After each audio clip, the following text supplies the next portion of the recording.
Hi, and welcome to Beer Grilled Skinny, where a mother-daughter duo embraces the random. Today we're going to be talking about language. Communication. Communication or language? Both.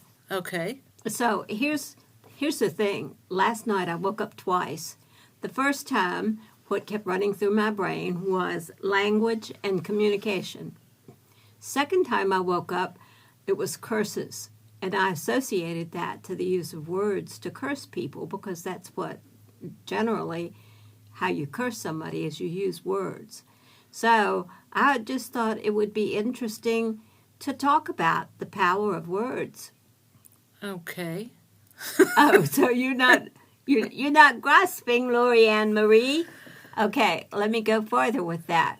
I looked it up this morning, and God cursed the serpent in the garden, and God cursed Cain, and Joshua cursed anybody who would ever rebuild Jericho, and Jesus cursed figs for crying out loud, and the rich and the worldly and the scribes. So to me now, I want to look at the other side of that. What's the other side of that? Blessing people? Using words, the power of words to use them to make things better. Well, in diplomacy, people think war is a lack of diplomacy. Oh. But war is actually the final stage of diplomacy. Ooh. You start with talking, negotiating, maybe then you escalate to economic sanctions, and finally, if you're left with no other choice, you have to go to war to get the job done. And at that point, you will not be using words to communicate. Oh, no, but you will, because you start the war, and then in the background, you've got diplomats attempting to negotiate with whoever you're at war with, so that you eventually are able to end the war. Yeah, that makes sense, because unless you killed everybody that you were fighting with, you'd have to have somebody to talk to so about. You start Are talking peace, and that's how that works. Another interesting thing about language is how easy it is to misinterpret people. If you grow up with the same language, you can still misinterpret people. Yeah. But when it's a different language, sometimes the words you use hit people differently. I actually believe lack of communication is one of the major causes of conflict. I understand that power grabs and a desire for money also cause conflict. But, not being able to communicate with people, say in a business environment, you want something done, you think you're being really friendly, and they don't. True. You try to tell them how to do the job, and they think they already know how to do the job. Here's an example of language, and it can be the same language but not. So I'm married to someone from Australia, and we met online. And we talked online a lot. And I decided to introduce him to my mom online. Now, he curses a lot. He's like a sailor. And so I said, don't curse while you're talking to my mom. And he was like, okay. He starts talking to her, and he says the word for, we all use it in slang, it starts with an S, and it's the same thing as when you go to the bathroom. Do you get my meaning? He said this over and over and over and over. At the end of it, when Mom left the room, I said, I thought you weren't going to curse. And he's like, I didn't curse. I didn't say the F word one time. And it turns out, down in Australia, the S word is not a curse. They can even say it on the radio. It's literally not a curse down there. Isn't that interesting when I'm thinking about curses? And so words, we call these words curses. I'm thinking more in line of when you say you're going to die because of that behavior, that can be a curse unless you have the wherewithal in your heart to say, I'm going to look at the blessings on the side of this. I will speak blessing. I will look for the good. I will always speak the good. I'm not sure what you mean by you're going to die because of that behavior and you just get all happy-go-lucky. I know you're smoking crack, but if you're just positive about it, you'll be fine. No, I don't mean that. I know. I want you to be more specific. Okay, you've come up against me and I'm really good at karate and you want to challenge me. And I say, you will be no challenge to me. I can put you down. Well, I think a lot of people can, in their heart and in their tongue, no, you can't put me down, and then you can't because they use the power of that word to support themselves. I've been reading... Fantasy? No, I don't think it is fantasy, but I do dwell on it a bit. Plan B, Sharon Lee and Steve Miller. yeah. And I noticed that they draw out in their story a lot of using the mind to speak things a certain way so that they can change the environment around them. And as I say that, I even think about preachers who try to do that. Preachers who try to tell Okay, again, you. this is fantasy. You can't just change your environment with your mind. Well, no, but you can certainly speak it and you can make a plan and you can write the words down and you can follow the words. Well, that's true. You can make a plan, but you can't do psychic stuff, as far as I know. We have no proof of psychic ability. Yeah, I don't know if we do or not, but yeah. But you're getting way off the subject I of understand. language. Yes, I am. I am totally. Beer grilled skinny. Well, that because, when I'm reading a good book and I see success in people's lives because of using their mind, it's stretched a bit in the fantasy novels, but I think it would encourage people to say, how can I change my mind on this subject if it's causing a lot of problems for me? Okay. And when I'm saying that, those are words running through my mind, not running out my mouth. Clearly. But running through my mind. Everyone's wondering what's running through your mind right now. Well, I'm just letting you know. I am. One of the interesting things about curses is how they develop. So, for example, the F word. There's a lot of mythology surrounding that, but I've studied it. And the history of it is that it was an English word. And this was one of those times, and I don't know exactly if it meant farming. There's the jury is out on what it meant at the time, but it was not a curse word until the French took over. And if you didn't speak French, you were just very beneath them. And so that word became something inappropriate to say because it wasn't French. How about that? Because now... It means everything. Yeah. It's a noun, a verb, an adjective. Yeah. I want to have sex. I want to kill you. And it's okay, for me personally, it's okay if you use that word on occasion, but if it takes up most of the sentence, then you're having a difficulty communicating. Yes. We've seen movies where they're like, you effing, you're going to be an effed, MF. It's just... They don't have any dialogue. Yeah. And that's, and there again, language and communication and how it can be used to turn your world around and how it can really confuse your world. Again, like you were saying, the difference between just simply Australia and America. I know my husband and I have spent years still finding things that we say differently. Some of them were really funny when we were getting to know each other. So, for example... We were on a forum with primarily Americans, and there was a teenage girl on there that we were pretty fond of. And she was getting ready to go to a football game, and she said she was going to root for the whole team. Now, in Australia, rooting is another word for having sex. So when my husband read that, he was very confused because she was not a sexually active young woman. She was a very scientifically minded young woman, and what she meant was she was going to cheer for the whole team. And that had to be explained to him. Over there, fanny is another word for a female's private parts. So when I introduced him to my Aunt Fanny, that was very weird for him. It's like saying Aunt Pussy. And so when you can have that much discrepancy within the same language... Yeah, there was a thing in there, too, when Adam was here, and we were going down the road, and something about the signs. Oh, okay, so this all started in Australia. I was riding down the road with my husband once, and we needed to leave the road, and I said, just pull off here. And to them, that strictly means masturbation. And he thought I was just being silly. He didn't believe me. So I brought him and Adam over here. We were going down the road, and it says, emergency pull-off. So for them, that was just hilarious. I know. Adam howled at that. And over there, when you have a yield sign, it says give way. So the first time my husband came over here and he saw a yield sign, he was like, yield! Like when... two knights are fighting. Yeah. And it doesn't necessarily mean you can't communicate, but these nuances, language, there's a big debate about whether language shapes culture or culture shapes language. But if you're learning a language, you really have to learn it to understand the culture. And I can't imagine now how they're like taking a phrase and turning it into the first letter of every part of the phrase. And so you're supposed to like figure out what they're saying. You mean acronyms? Is that what they are? Yes. Like YOLO, Which means, you only live once. oh. So can you imagine trying to teach somebody the English language with that thing coming in there now?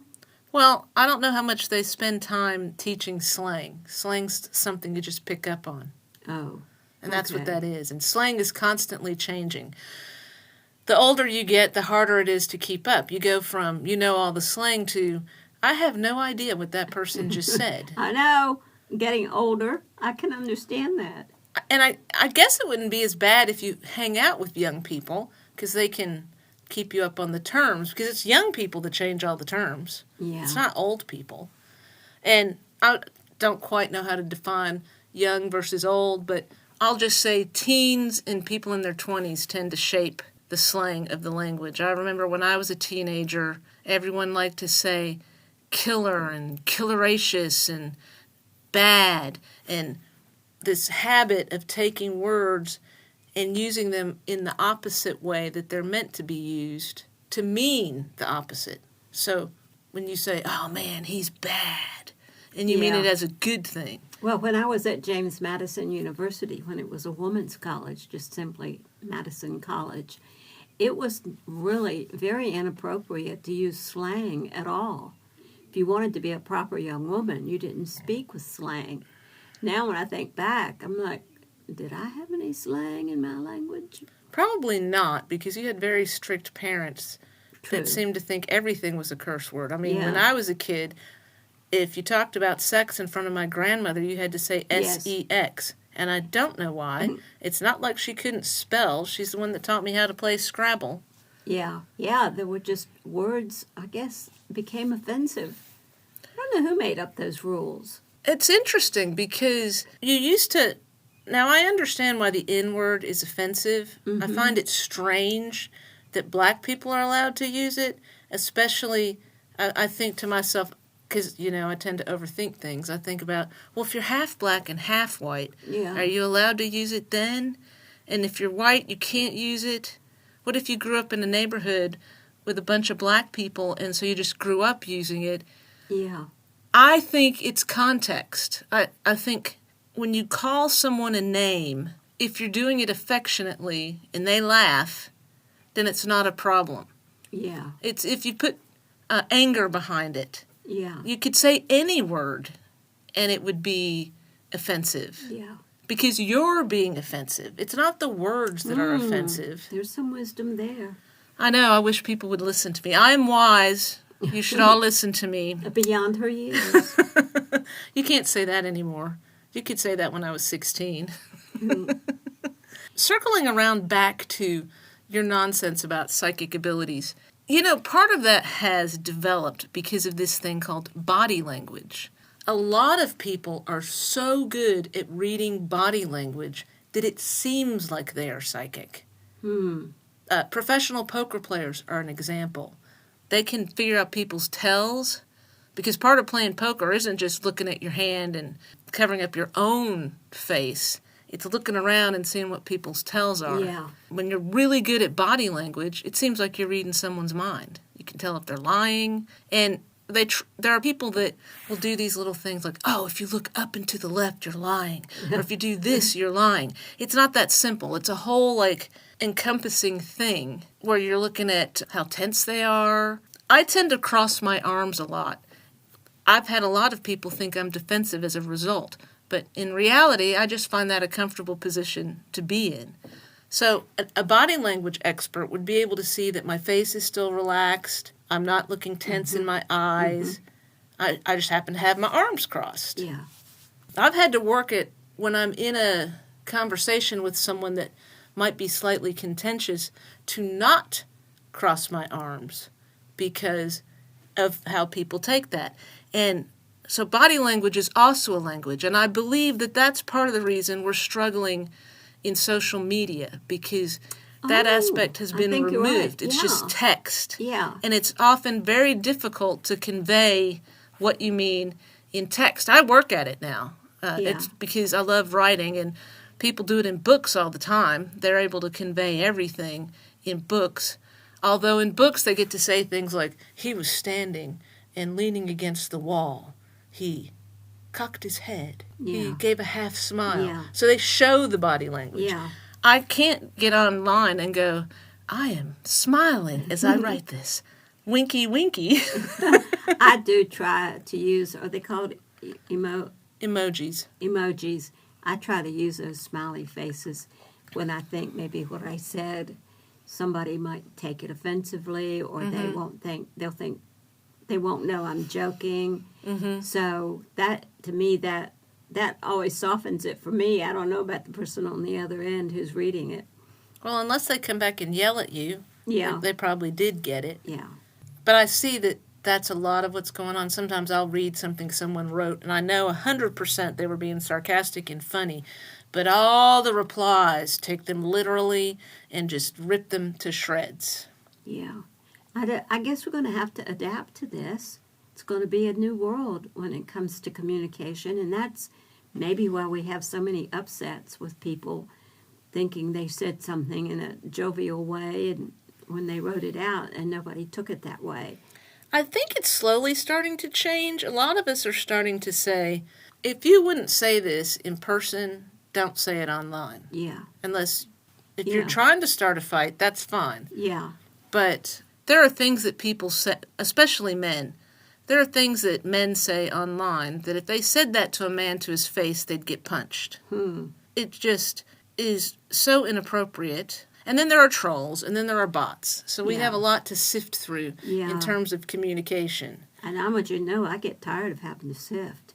The technology goes faster than we're able to keep up. Yeah.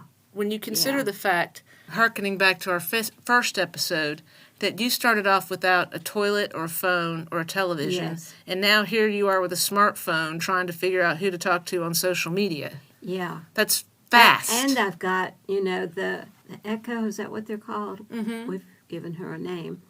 But the Echo is not a female. It is too. And that female understands me sometimes. It is interesting using language with AI, which is what they use on the Echo. The other day, I wanted to turn off a light before it came on. We have an alarm in our bedroom to wake us up, and I felt like my husband needed some extra sleep, so I decided to turn the light off. And so when I pulled her up on my phone, she's like, "Good morning, Lorianne. I hope you're having a lovely day." And I'm like, "Turn off the alarm." She goes, "Okay." And so then I came back and said, "Thank you. I was just in a hurry because I didn't have much time." And she's like, and this is how intuitive she is about what we're doing. She's like, "I understand that you want your husband to get more sleep. Wow. Thank you for circling back around to talk to me." I know. It's a little freaky. Yeah, it is freaky because I can tell her that I don't feel very good and a little bit depressed, and she'll give me a little therapy session. Uh-huh. So there's a lot about it that's difficult. And what I'm thinking, another thing when it comes to communication, our whole planet, the way plants will communicate with each other, the way animals and birds communicate with each other, because... And with us. Yeah. Our animals figure out a way to communicate with us. I know. I mean, we can't understand what they're saying, obviously, but... I think I understand my name most of the time. Well, that's fine that you think that, but you can't know for sure, is what I'm saying. Well, she goes, and I go, Well, that's fine, but you don't know what she's saying. She's saying, "Good morning." Okay, whatever. I'd like to get to my point, which is sometimes River will come and give me loving, and I'll be like, "Oh, you're so sweet." And then she'll smack me, and then she'll hop down, and I'll be like, "What?" And then I get up, and she runs over to the food dish, which is empty, and I'm like, "Oh." I don't know, sometimes Monet slaps me too. She gets in the bed, and she wants a specific kind of caress. She wants my nails out. She wants it to feel a certain way, and she wants me to get certain spots. And when I get tired, if I move away, I get a whap, whap, whap. They're very demanding little masters. Yes, they are. They are. They know who rules. Okay, I hope you guys enjoyed this. I'd love to hear your thoughts on communication and where we are with it. I'm not sure we did a very good job of it today, but I hope you enjoyed it anyway, and I hope you join us for our next episode. We'll see you on the flip side. Moment together, we conquer our fears, with dreams in our hearts and the world in our sight. We're beer grill skinny, ready